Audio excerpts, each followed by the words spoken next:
মহানা ফন্ডের labour বড় কষ্টে আছি।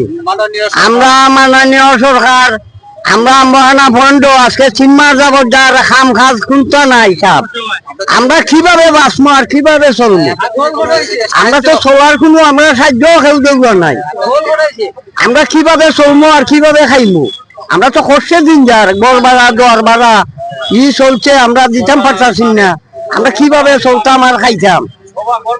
গড়বারও বাড়ে খালি, আর আমরা তো খাম খাজও নাই, খুনতো নাই, গড়বারা বাড়ে কোনো কাজ কর্ম নাই, আমরা কাজ পাই না। আমি তো লেবারে কাজ করি পয়েন্ট বইয়া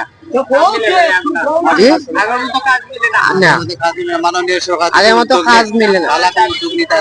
আমি তো কাজ কর্ম করতাম, সরকারি কাজ চালু হইতো, বেশি বেশি সরকারি কাজ দিতা। মাননীয় সরকার থেকে ভালো কোনো উদ্যোগ নিতে কৃতজ্ঞতা প্রকাশ করতাম। মাননীয় সরকার যদি মানে ভালো কোনো উদ্যোগ নিতে সরকারের কাছে থাকতাম, মানে কৃতজ্ঞতা প্রকাশ করতাম।